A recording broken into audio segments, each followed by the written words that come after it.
So how do you really create passive streams of income? Now, Robert Kiyosaki, the author of Rich Dad, Poor Dad, he always tells you that once your passive income exceeds your expenses, now you're financially free, you're financially independent, right? But you never notice in that book, he never really tells you how to do it. He never really gives you the strategies or the know-how, so it's just a good conceptual book.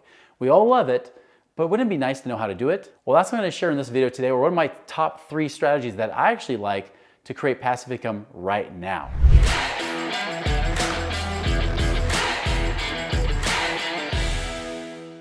Okay, first and foremost, I'm gonna get all the disclaimers out of the way and also some nuances too. First and foremost, we know that passive income is never truly passive. If you really truly believe that you can just throw your money at something and do zero work, do zero due diligence, you are a gambler. You are just gambling your money away, and you might as well just kiss it goodbye, right? I don't want that to happen. So one, I'm gonna tell you as a disclaimer, do your due diligence. 2, these are not investment recommendations. These are just ideas. These are strategies that I've used for myself, even our clients have used too. But remember, do your own due diligence, and remember that passive income isn't fully passive. You need to be a wise steward of your money. You need to make sure that you're actually managing, being a wise steward of your resources, but it does not mean that you have to actively be like a real estate flipper, right? It doesn't mean you have to be involved in the weeds in the day-to-day where you have another job. But it does mean that even if you invest your money with other sources, other people that are doing all the work, you still need to be watching it. You still need to be managing that, even if you're not doing all the work. Does that make sense?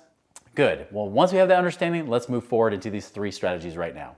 All right, so number 1 I'm gonna start with are syndications, right? If you've been in this world, you already heard of this, but for those of you that don't know what syndications are, syndications is a great way for you to pool your money with other investors to be able to invest in a big investment. So you could be investing in apartment buildings where you can all go together to buy that big apartment building. You could be investing in a self-storage complex. You can go into assisted living. You could actually be going into oil and gas and buying all the land and things like that. You could literally be investing in a car wash business. The whole point of syndication is that you can pool your money together to go and invest in those things. Now, understand that when it comes to syndications, often there's an operator that's in charge of it.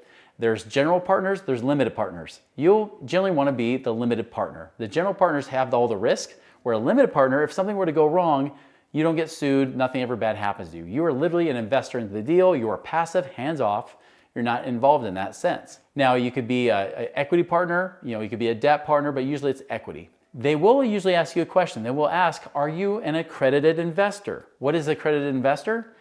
You have to meet 1 of 2 qualifications, either income or net worth. So either 1, your income has to be at least $200,000 a year if you're single, or $300,000 a year if you're married filing jointly.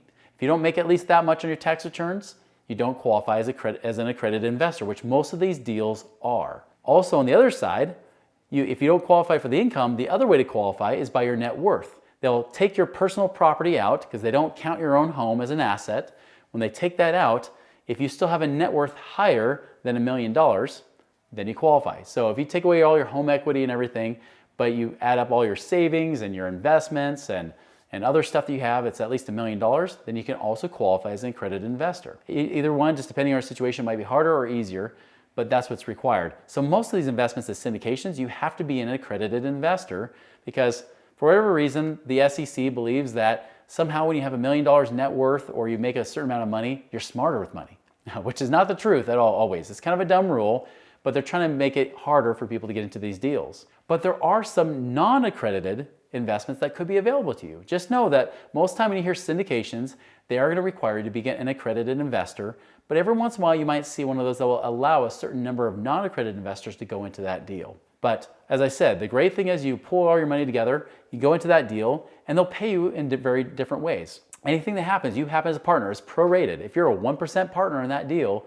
you get paid 1% of the cash flow and or the returns if they decide to sell it or refinance and buy you out of it or whatever it might be. So in many cases, you'll see some syndications out there that might pay you maybe a relatively decent amount of interest in the first 2, 3, 4, 5 years. They might pay you maybe like anywhere from like 0 sometimes, depending on the investment, to maybe up to like 4, 5, 6, maybe even 8 to 10% interest as time goes on. It might slowly build up. If it's an apartment building, they might put a lot of the money up front and use that money, and then they start to raise rents, and then you start to see that cash flow gradually increase. The key factor for a lot of these investments is that when they sell on the back end, if they sell for a certain price, especially if they bought low and they sell high, you get a share in the 1% of the sale too.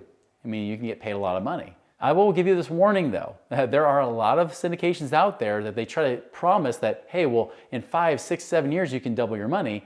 The problem is this, they're not giving you a guarantee, but they're trying to assure you that somehow you're gonna make X amount of dollars if you sell it for that price. Well, what if it doesn't sell for that price? What if you can't sell it at all? Which has happened to a lot of people lately. So just be aware that syndications do carry a lot of risk. You could lose your money, especially if they can't keep it afloat. If they can't get rid of it or they can't cash flow it well enough, you could actually lose your money in syndications, which many people have, especially after 2022. So just be aware. Again, do your due diligence.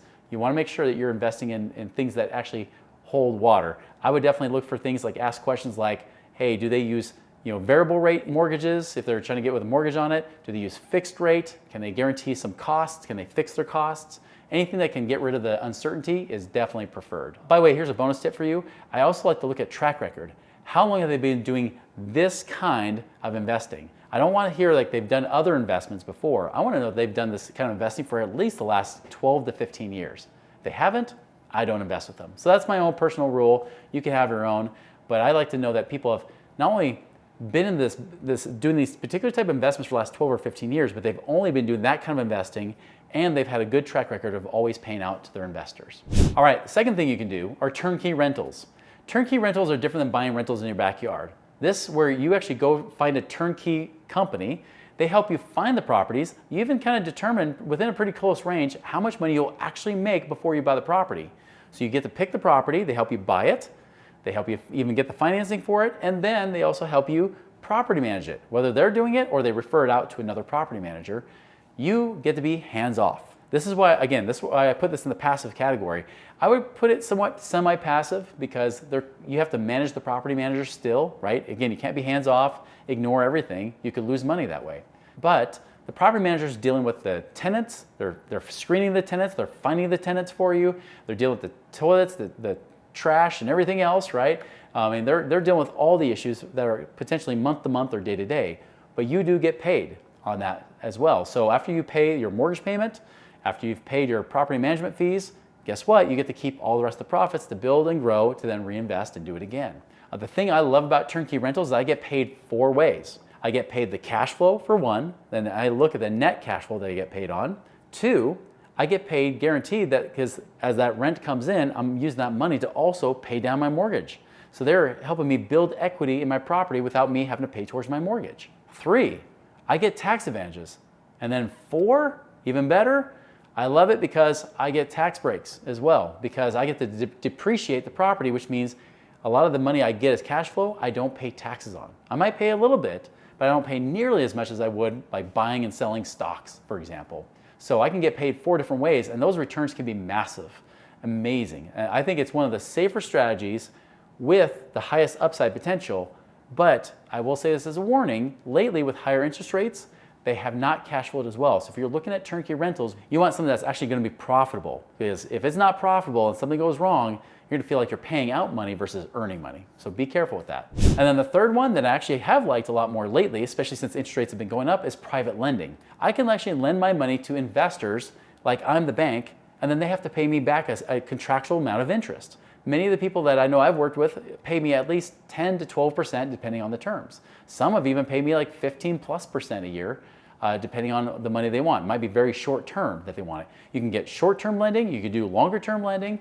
The great thing is you can even be put on a specific property where if anything were to go wrong, just like the bank, right? When you get a mortgage with the bank, if something goes wrong, you know that that bank will take that property from you, right? If you stop paying them, they'll take it.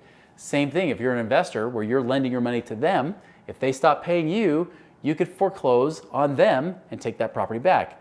It's not the ideal situation, but at least you know you have a way to protect your money and your principal a little bit more. Especially when I do private lending, I like it to make sure that there's an extra buffer of equity. So if they tell me, hey, this is gonna be 90% LTV or loan to value, I don't do it because that's too little equity in case something goes wrong. I don't have to have a property that I have to take back that I can't sell for what I owe on it or what I gave them, what they owe me for it. So instead, I like usually at least 30% equity. So if they tell me LTV, loan to value, I like at least right around 65 to 70% or less when I do that. There are also some that even offer funds that go in multiple properties, and then they just pay you a contractual return on that too, and that's great as well. So there are a lot of ways to do it, but debtors, just so you know, debtors get paid first, even before equity investors. So just understand there is an order to things, but I like to make sure that I don't just get a return on my money, I get a return of my money back. That's the key. All right, if you'd like to learn more about these different strategies and how you can do that, you can actually follow our Money Ripples podcast on YouTube here or on Spotify or iTunes. Be sure to follow our Money Ripples podcast right now.